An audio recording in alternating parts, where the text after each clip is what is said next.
Kaboom! That couldn't be any more perfect. Well done. Welcome back, everybody. This is Amit.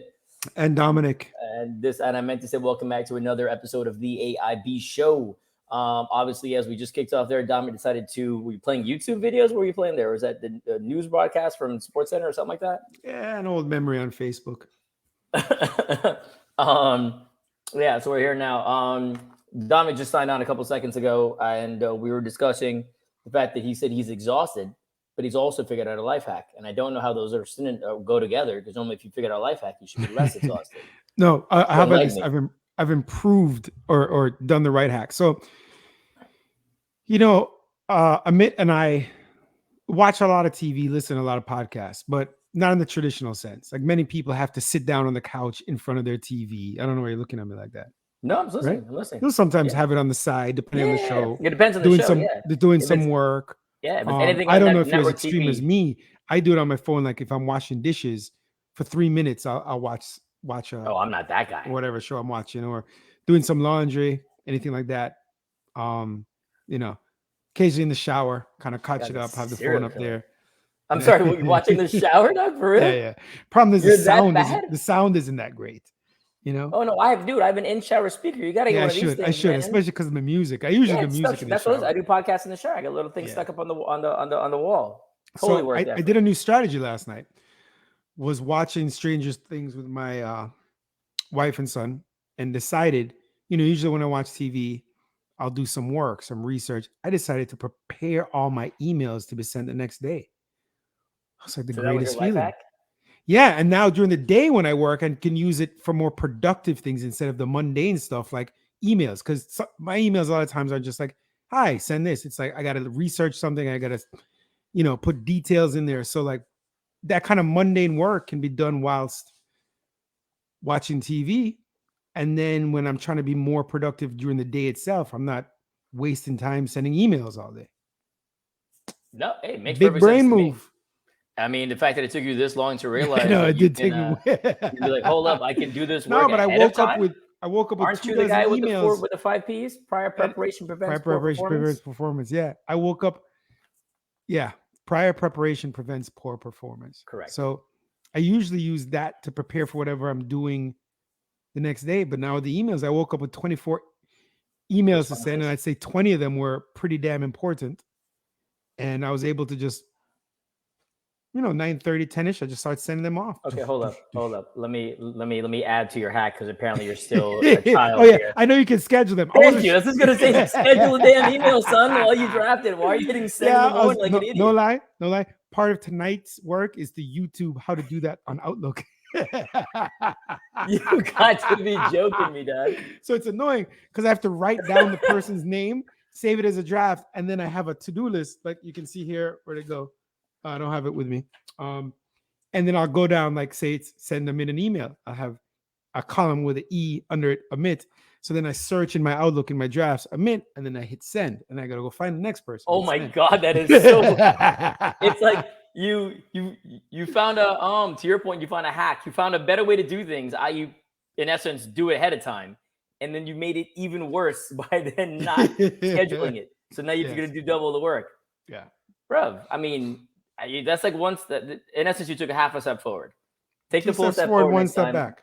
Yeah, and schedule it next time. Good Lord, I'll do that tonight. Good Lord, son. Okay, hold up. On that note, I got a question for you then, right? So I'm going away on holiday for a couple of days, right? So if I'm going away on holiday, I put like and I'm assuming you do this, but again, based on what you just told me, I have no idea if you actually put out of office Never responses. Once. Okay, so you don't. I've been thinking about it, and then I was like, I don't know. How, first of all, that's not even a response. Yeah, it's not a response. Number two, there's no reason not to. I mean, are there people going, yo, why is Dominic not responding? Or do people not care that you don't respond? Like, are you not vital to your business? They'll get it in due time. In due time, son. Like, if you're, what's due time? 24, 48 hours. So you're saying when you're on a holiday, you don't mind working the whole time? Oh, I'm always. This job, there's literally not a day I'm not doing something. Okay, so I'm the same way, but I'm trying to be a little more diligent about this. And so if there's significant stuff, they're obviously going to call me. But if it's something they can manage it, and here are the people to contact. I'm trying. The reason I do too is because I don't want to be overwhelmed upon my return. Well, Let's say I go away. Let's say it's 3 days. Let's say a week.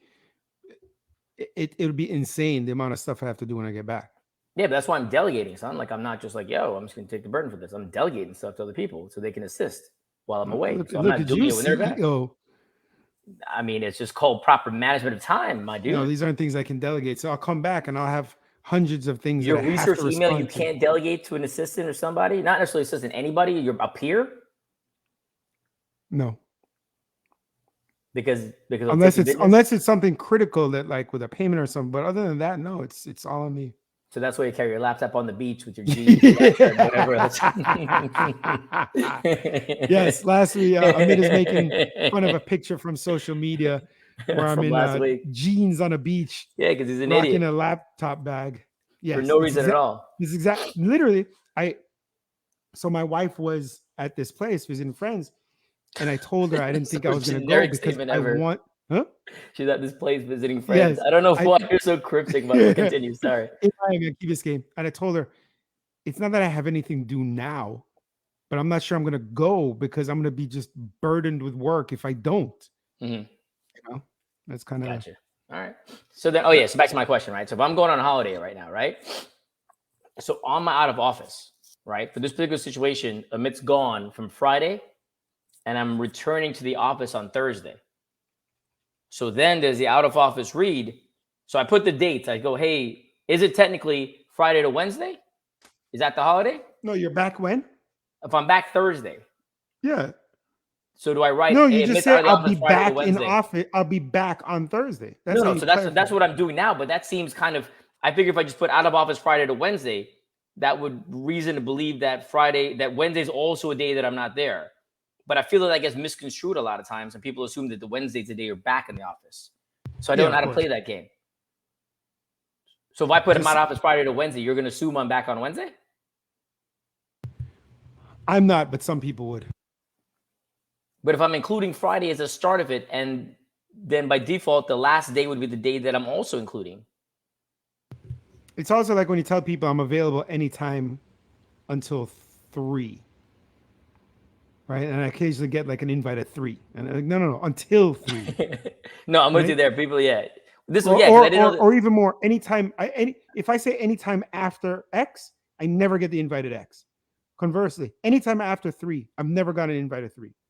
Always 3:30, or 4, or 4:30. Because they take it literally. It has to be your meeting after ends at 3. Yeah. There's that too. Or sometimes they assume you're going to come rolling from one meeting to another. So I'll give you some time to kind of chill a little bit. That's it. Yeah. Because I didn't know how to play that game. I was like, I don't know what's going on here. Whoa. All right. Yeah. Speaking of vacation and holiday, in your non-American verbiage, people in America don't say I'm going on holiday. That's why I do it. Came like everybody else, man. I'm not part of the sheep. Mental health. Just thinking about this the other day. As much as progress as there's been in society in terms of acknowledging the importance and the understanding of it, I still feel like we're stuck in the Stone Age, in essence. Yes, we are. This is where we're supposed to talk to Lena about this, and we haven't made that happen yet. Because she'll explain to us how we are way behind the tables on this stuff. By someone much more educated and smarter than us. Yeah. Well, I mean, that's her field. So yes, we are alluding to what I think will be a fascinating interview to discuss this. Except that we've yet to reach out. She says she's down, and we haven't done anything to make this happen. All right, schedule it for this Friday. Upcoming Friday? No, you're out of town, donkey. That's what I'm going to. Oh, that's what you're making the joke. My bad. Yes. It's a callback, and I didn't realize. Oh, geez. Yeah, my bad. Yeah. Sorry. Yeah, I was just.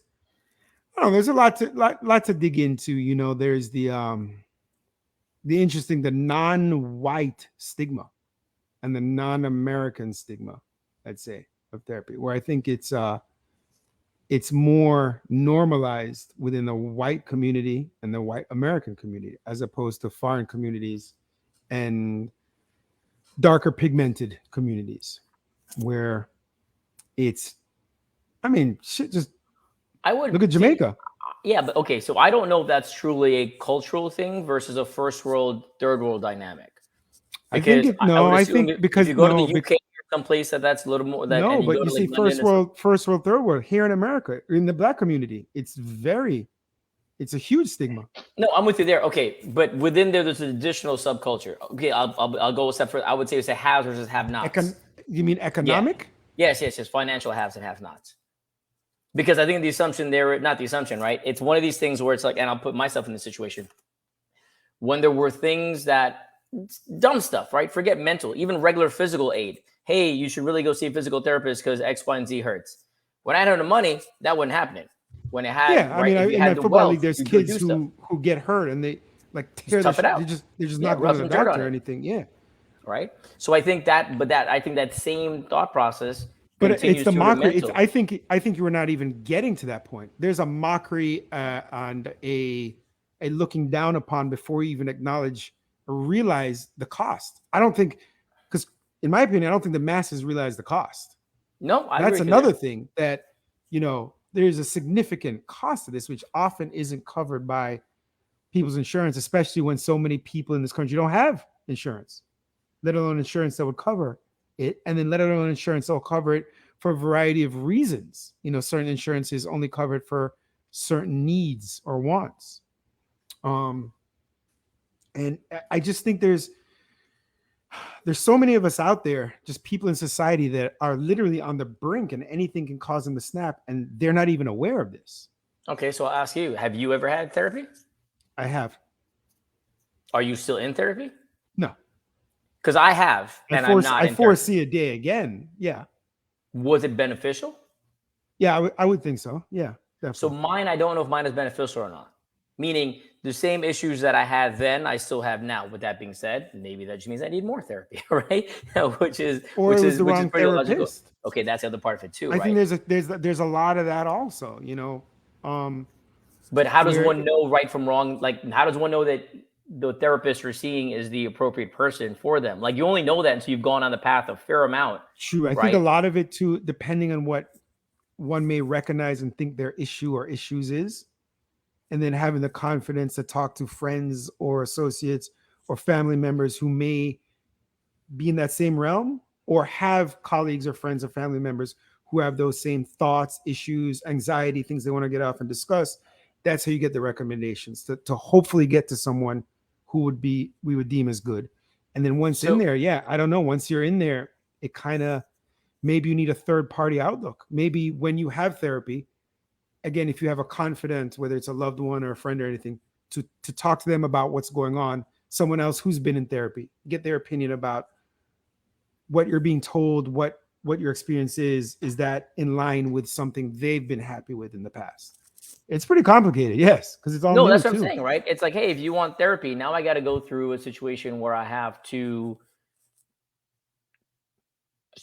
your point, right? If I'm less than comfortable doing it, now I've got to go talk to somebody, a friend, if you will, to get a recommendation or something like that, assuming that friend has told me that he or she is in Yeah, therapy that's in the the first thing. place. You're right. Right? That's going to be a small bucket. You're Correct, right. right? Yeah. And then the alternative is I got to go on the interwebs and see who my insurance covers, right? Yeah. And pick a name out of a hat. Yeah, I mean, right? It's all, yes, because I mean, that's I've what it done comes that, down and to. then That's what I did. they just That's send what a I did. list of random things. Yeah. Yes, I ran the yeah. list and I was like, and no joke, I was like, what school do they go to? Where are they from? Where did, like, I'm going off of things like that, right? Yeah. And even gender, right? And I went to female versus the male for me. Right. But it was that dynamic. And I was like, but there's no actual logic to that decision based on just let me, I'll No, trust a and you know woman in what? this You scenario. may never, we may never know really if it's a meaningful impact, but I would hope 99.999% of the time it's better than no action at all. Okay, so that's part of it too, right? So I because would we don't hope. know if it's a meaningful impact, Yeah. right? And now you have this I mean, hope. no, sometimes you can, but sometimes you Sometimes can it's know. tangible. Yeah, agreed. Absolutely.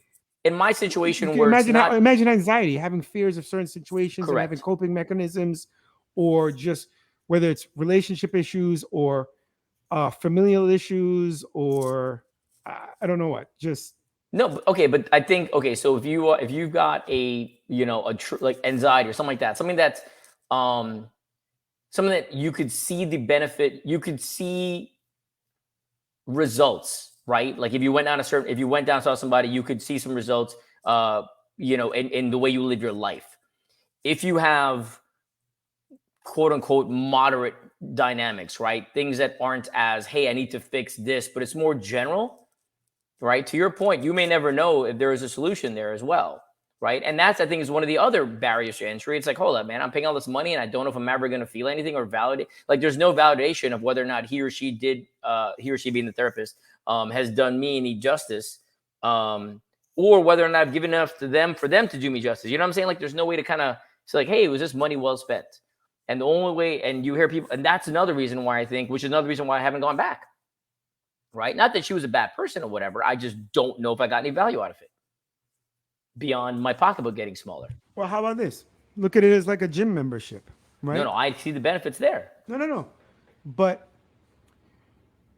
one could go for a long time and physically, or not physically, or visually, not see much of a difference visually, right? Where mentally there could be a huge difference for somebody, right?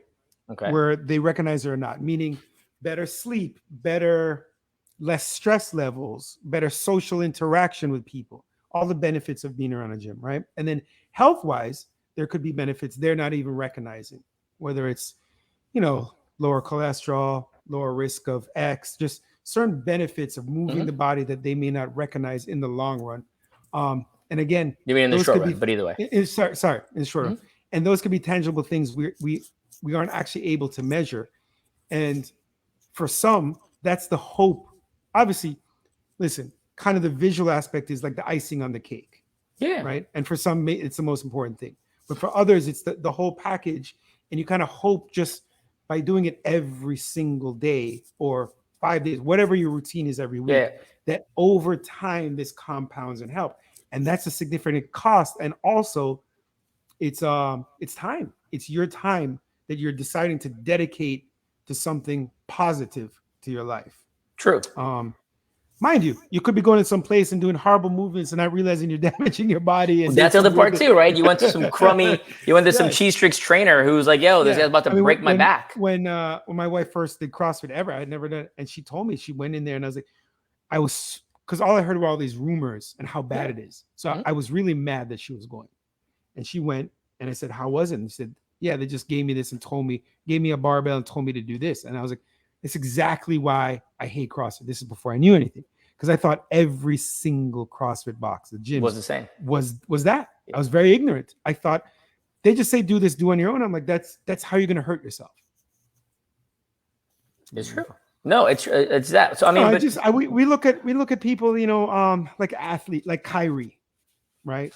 Who Kyrie Irving. He's come out, not last season before. He took a break for mental issues. He lost almost $1 million. For some, it's like, oh, he's got tons of money. That's no big deal. And for others, like they were mocking him, saying he's such an idiot and he's a little bitch and just toughen up. You're getting paid millions of dollars to play a game. Just go do it. But that toughen up thing comes to a lot of people in a lot of industries, people who are in the public eye, generally speaking, right? You look at athletes, you look at actors, you look at anybody who's in the public eye in general. It's like, because one of the things is where I think there's but limited sympathy is you asked for this, right? And for this, we're giving you a lot of money. You brought this on yourself. Nobody said, hey, you random dude off the street, here is a bunch of money, right? And, whatever, like this is all part of the package. Like you sign on for all of this, right? Now, the reality is you're never going to know these things until you're in it. Right? Like everybody, like you don't know what you can and can't do until you're doing it. Generally speaking, and that'll be like the gym thing you mentioned before, right? Nobody knows that they can lift, how much they can lift until they start practicing. Nobody knows that they can run as far as they can until they start practicing. Nobody knows that they can last in relationships until they start getting into relationships. And be like, crap, I'm good at this or I'm not good at this or I got to be better at this or whatever else, right? Some people are lucky. Some people it just comes naturally. But there's a lot of people where you've literally got to do it. You've got to jump in the deep end, so to speak. And then when things happen, you have to adjust. And if you don't adjust, i.e. the Kyrie dynamics, I give him props for that, by the way, right? Personally, I think he's a moron for a bunch of different things, but not related to that specifically. Meaning the flat Earth dynamic. But beyond I was going to say, that, aside from flat Earth, what is yeah, that's it. No, that's pretty much it. Because But Kyrie is really and listen, if you're going to spot flat Earth, I listen to nothing else you're saying. Fair. I'm And he not gonna came, lie to but you. I don't know if you followed through the whole thing. When you say flat, I'm out, No, dude. I told you. No. After the fact, because he said he had done no research. He just thought, like one of those little memes where the sunlight reflects upon this. So he came out and said, I made a mistake. And he didn't just say, now I know it's true. He spoke about why he read and didn't know. So, and then other things like, people hated him with the vaccine, but he was an advocate for the vaccine, just not for himself. And then what he's done, and I'm actually a big fan of his now. Yeah, not the flat Earth thing kind of. Once I heard, again, so that was the issue, right? Like once he said the flat Earth thing, I stopped listening, which is on me, but no, it's not on me. No, I stopped listening. And he went into, but the dynamic of why he went down that path was to question everything, which I'm a huge fan of. Yeah. Now he didn't do the research in questioning this, and he admitted that, right? But it's everything we've been told. Mm-hmm.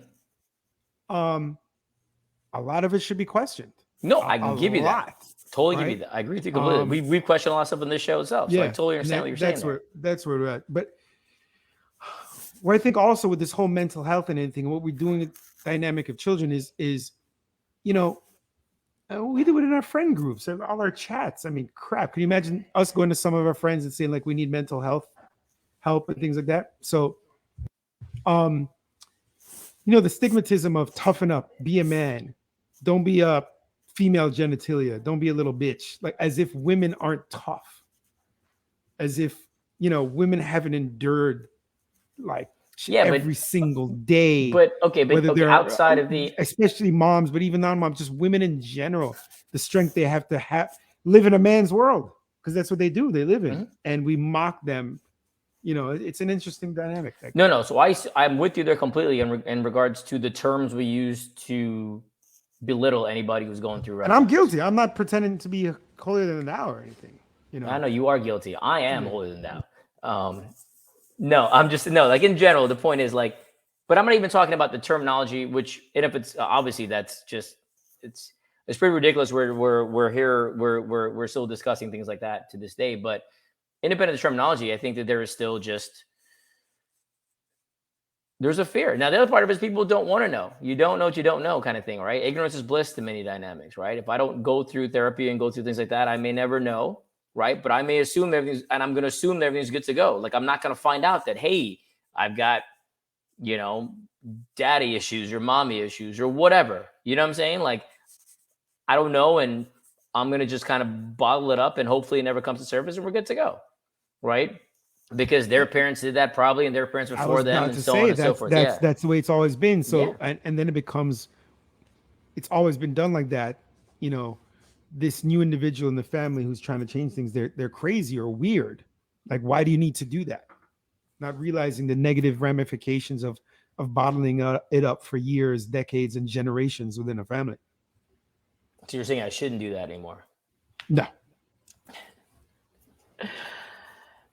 Yeah, there's Amit's definitely got a lot bottled up, but we'll deal with that. That's for when I go to therapy.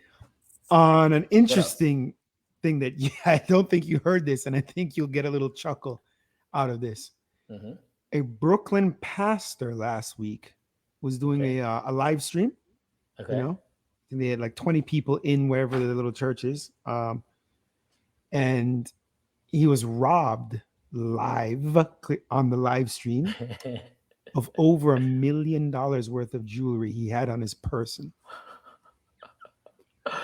I'm not laughing because you got robbed. Well, I'm laughing. Man, there's a bunch of things I'm laughing about actually.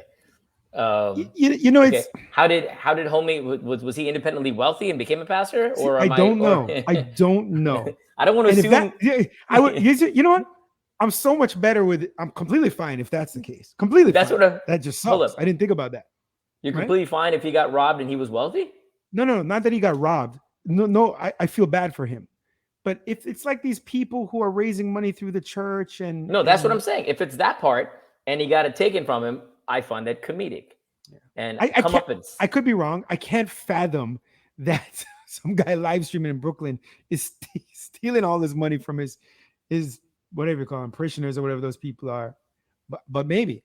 I Hold don't know. He up. talked You about how don't think he had that on the it's robe possible? and they were tapping the gun on the robe to feel, oh, you got more chains. Give me those. And they took from his wife and yeah, over $1 million worth of jewelry. Hold up. You're trying to tell me you don't believe that a pastor, preacher, deacon, whomever, would abscond Yeah, with I believe. I would parishioners' hope. donations? Yeah. You know how much money probably passes through there on an average Sunday, dog, or Saturday, whatever denomination this gentleman is part of? That's just amazing. So if it is him bilking his people, his parishioners, and then being bilked himself, I find it comedic. If he's independently wealthy and they took his personal stuff, then that sucks. But to catch it on the internet live, well played. I even know how that's crazy talk. But no, I had not heard about it till right now. That's pretty damn funny. I mean, this week too, the post's been going, where you've been seeing this, right? The post's been going around apologizing for in a variety of situations about in essence all the child abuse, because cases pop up every place they look. Apparently there's cases, right? So if you don't look, you don't find it. But every place they've looked to date, and by every place that's hyperbole, but significant number of places they look, they find it. And then it was that and the way they treated women and didn't allow women to progress up and so on and so forth. And now they're discussing taking away, this is the Catholic Church specifically, discussing the whole celibacy dynamic and whether or not that is to blame for the child rape that has taken place over generation and generation. And David's face hold is on. Go ahead. So you have to be celibate, and they're trying to say that the out mentally, subconsciously for these priests was because they had internal frustrations that they would abuse kids sexually, which would make them non-celibate. Therefore, this whole dynamic is asinine. But then that's the same person who's going to judge you in church, by the way, yes, for doing whatever you do, right? And that same person is probably anti-abortion and God knows what else. I don't want to say God knows, but who knows what else. But anyway, I don't want to get down that path again. The point being, I find it comedic that, yes, so that's the situation. Celibacy is child rape is the result of a portion of that as a result of celibacy. Now, and the reason they're making that correlation is the assumption is you cannot have that many just bad preachers and priests around. So what's the uniform dynamic, or what's the one thing they all have in common? But the one thing they also have in common is enabling them for 20, 30, 40 years. So this happens in society completely. Oftentimes, sadly, many times not, but oftentimes once it happens, this person, something physically happens to them by the people or by the state, and they're not able to. So one person who may have harmed one or two people in regular life, as opposed to a priest who could have harmed 50 to 100. So it becomes exponentially more. So then you have 100 cases of abuse, right, by the church, but it was done by this one person. Then you have another 70 done by somebody else. Then you have another 3 done by somebody else. And it adds up to the aggregate is really on a per person basis, seemingly much higher, or the average much higher by a priest than a normal person. I just don't know why this is. I mean, Captain Obvious over here, right? Like, well, it's also, and I don't know the logic behind the celibacy dynamic too. It's just to show that I'm worthy, right? Which I don't understand too. Like, it just none of this makes any sense to me. But if you saw it happening, if you covered it up, meaning the child molestation, right? And you covered it up for years and it went all the way up. And so you knew what was happening. You didn't change. You didn't go, hey, you cannot be a preacher anymore. You said, hey, stop it. And you go, that'll do it. He'll stop now. And he didn't stop. And then it gets brought up years and years and years later. Then you pay fines, because that's what you do now. You pay fines. And now it's like, oops, I'm sorry. Like, that's the solution in this scenario. My bad. Sorry about that, dude. My bad. Right? Like this, I mean, if this was an institution or business, right? You best believe the business will be held liable for the action of the individual in this dynamic, right? Because the business will perpetrate it. But for some reason, that doesn't apply here.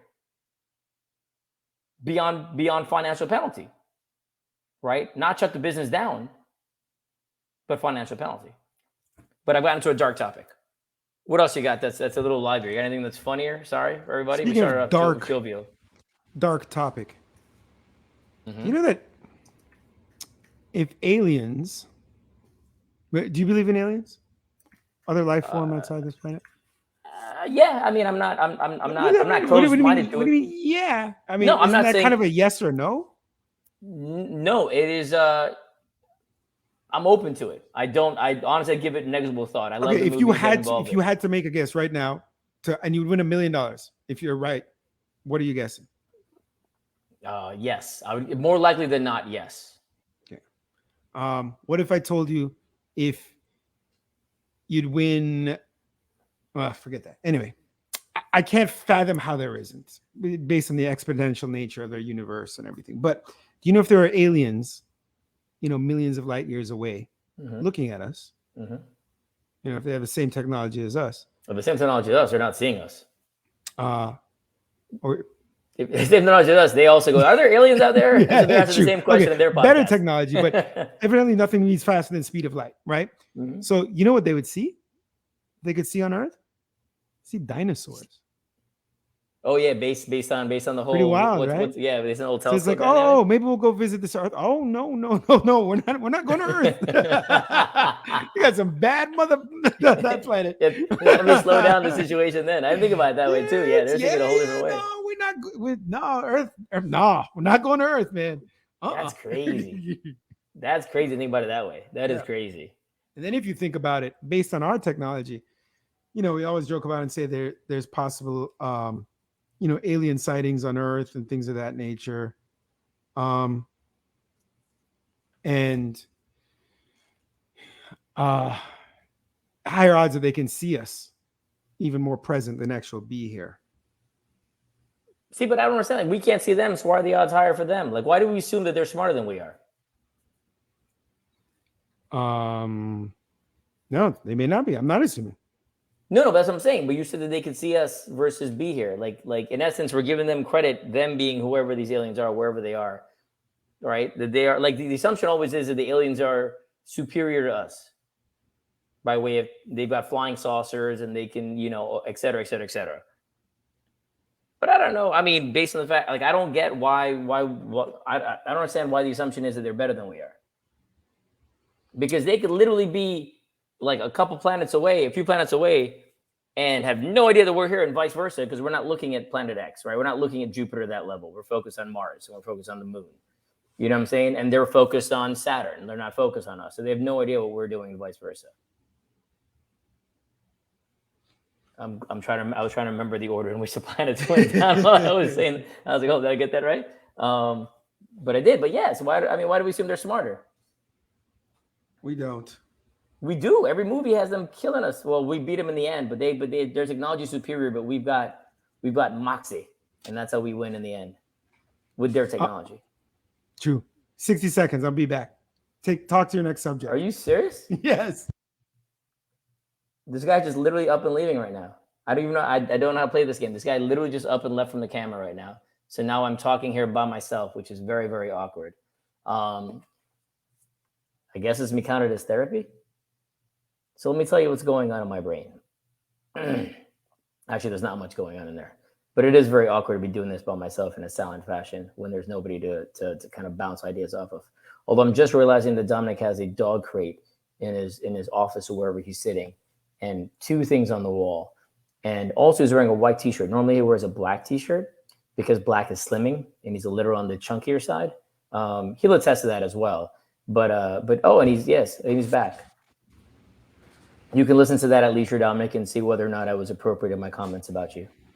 Jeez.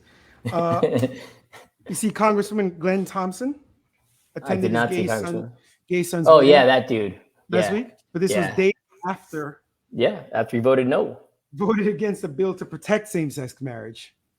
It was a bill looking to codify codify Mhm, federal codify. protections Mhm. for fear of the Supreme Court, what they may do, similar Yeah. to Roe v. Wade, and kick it back to the states. Well, the thing was too. It's like, but that happened with whatchamacallit did that. No, well, he didn't do it to this. He wasn't this blunt about it. But what's his face? Uh, uh, Bush number two. His VP, Cheney, right? I believe Cheney's daughter is one of Cheney's daughters is gay, if I'm not mistaken. And that was something that he was again out. He never came up. He never came up pro or whatever, even though it was in his own family. So there was a significant dynamic of party over family, apparently, between these two individuals. I'm not saying that across the board, and I find that ridiculous. But that's for me. That's my personal opinion. No. You know, so, I don't know how to put it Hypocrisy there. is Always. widespread. Always. George Floyd's killers, the officers. You see Mhm. that not, and I can't remember the main guy's name. Doesn't really About matter. over 20 Continue. years, but the other Mhm. three officers, Mhm. they were convicted. They were convicted. They were sentenced. Mhm. Two of them got 2.5 years, and two of them got 3.5 years, and one got 2.5 years for violating George Floyd's federal rights. By depriving him of medical care and failing to intervene. Evidently, they could have got a lot more, so they quote unquote got lucky. Derek Chauvin, that was the main guy who got 22 years. I'm not gonna lie, dude. I don't know how anybody deals with, man. Like we talked about it here too, man. You put me in prison for a month, just kill me now.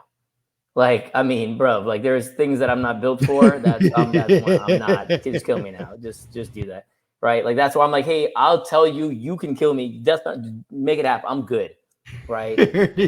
Let's just do it. I'm good. I don't need to survive this dynamic. I don't want to be a better person coming out of the other end. None of it. I'm totally fine. Like there's things that I'm not built for, son. That's one of them. So would you say for certain instances, it's not the moral, the prison itself is a deterrent for you? Because it absolutely is for me. Not as if I'm going to go on some crime spree if there was no prison, but prison is an actual deterrent, which for many people it's not. For many, it's not. No, for many, it's like it's whatchamacallit, it gives you street cred. I don't need street cred, dude. I'm good, man. I'm not looking for street cred. Totally fine. Things I'm not seeking in life. But even for the yes, you're right. For a ton, it somehow is street cred, and you'd rather be there than literally I'm good. at home in the streets, which is But for others, I'm ratting people out, dude. Street cred. I'm saying, dude, I'm not going. I'm telling you right now, bro. For others, it's not even street cred though. It's just not a deterrent. It's like, oh, okay, if I go, I go. That makes no sense to me. Like people are just so callous about it. Or not callous. They're just so like, like just yeah. But knowing that, like the whole idea of even getting in a situation, I'm fearful of all this. The whole idea of getting in a situation that could even lead to a trial. So I've been committed, right? Because now I'm still spending time in prison, right, and commuting back and forth to go to my court case. Tomato, bro. But at that point, again, I'm telling you, same thing for me, my dude. I'm telling you right now, right? Some jails are worse, like Miami-Dade jail, but others are not. And agreed. I happen to live in Dade County, so maybe that's where I would end up. I'm not doing anything that's going to get me into that situation. Is what I'm trying to tell you. I'm too scared. I'm not a big individual. There's some people I can fight. The great majority I'm going to lose to. Not doing it. Right? And to commute from there to court every day, I would not make it out of there alive. I'm just telling you, not that guy. All right? Huh? Yeah. I can beat you in the gym, but I'm not beating you in prison, dog. And prison gym, not even going to that one. Yeah. I may wear zero shirts now in general, but I'm wearing every type of apparel when I'm in prison for sure. I think you're more of a germaphobe than me. Can you imagine? Bruh, I wouldn't survive. I'm telling you. I would just be sweating the whole time out of just fear from everything. Right? From even eating off the spoon or fork that they give you, like all of it. Yes. Can I bring my wet wipes to prison? Bruv. Judge. I would try to kill myself with my wet wipes, bruv. I'm telling you right now, it just would not be a situation that I would be very good at, right? Which is why I live on the straight and narrow. I don't rock the boat too much in those dynamics, man. I'm just scared of situations like that. Yeah. Speaking of prison, Mark Ponder got the longest sentence. He's one of the January 6th, what do you call him? Insurrectionists? Yeah, that's literally what you call them. He got the longest sentence, 63 months, 5 years and 3 months. Okay. The prosecution was only asking for 5 years. He got longer than the prosecution was asking for. What was extra 3 months for? Just cuz? I don't know. Here's the irony. I don't know how I find this funny. The longest, the person who got the longest, he's black. Wow. Wow. It's like, so these idiots that did this, of course, the black one fits right into the motive in the system. I know nothing about the specifics of the case beyond the fact that he's an idiot for going in the first place, but wow. Right. That's just crazy. On a side note, did you hear about this woman in Texas who went shooting up the airport last week? Not last week, a couple days ago? No. How did everybody miss this news story? And by the way, I did too. The only reason I know about it actually is a friend of mine was flying back from Texas and couldn't fly back because the airport shut down and he had to change his flight to another day or whatever. So apparently this woman walks into the airport with a loaded weapon, right?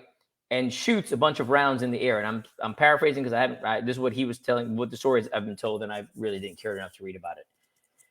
Shoots a bunch in the air, right? Shouting that she's Chris Brown's ex, and shouting a whole bunch of random stuff like that. Inside, not past security yet, but inside the airport where you check in, like that kind of situation, right? And she was eventually shot in the leg. So one of the theories out there now was she was trying to commit suicide, i.e. death by police. And it didn't work out in her favor. So she got shot in the leg instead and probably going to survive. But she was shouting she was Chris Brown's wife and a bunch of stuff. Now, I don't know if she really not if she really is his ex. But wow, the fact that that's even a thing where now she didn't shoot at anybody. Apparently she shot in the air. But I mean, to the roof or whatever, the ceiling. But still, sounds like she could have used some mental health help. That comes full circle. And on that note, everybody, we're gonna adjourn and be better. Justice over order. Take some time for yourself this week. I'm serious, man. Just enjoy the moments. Even if you're sitting like Amit here with the world's biggest clock on his wall, just admire the clock. Yeah. Look at it spin, the motion over time, the placement of the, what do you call those things? The red things, the markers. Enjoy it. Yeah. Take some time to review us. Yes, there you take some time to rate and review. Because Apple occasionally screws us up. Have you? Are we updated on YouTube or? Yeah, we're updated on YouTube. I think we're like I'm 2 episodes behind. Go check out the YouTube show. The YouTube, the if you go to our website, theaibshow.com, you'll see cool imagery that Amit puts for each episode that can direct you to the YouTube. If you ever want to see video of us, whether you watch the whole episode or just a couple minutes to see what it's like, sometimes our interaction is more of a visual one. So you can see that. Check it out. Spread the word. Post it on social media, on your LinkedIn, on your Facebook, on your Instagram, your Twitter. All the good stuff. Help us out. So appreciate it. Appreciate the time you're going to spend doing this, and we'll chat. Theaibshow.com. Check out Instagram, Facebook. Take it easy, everybody. Justice over order.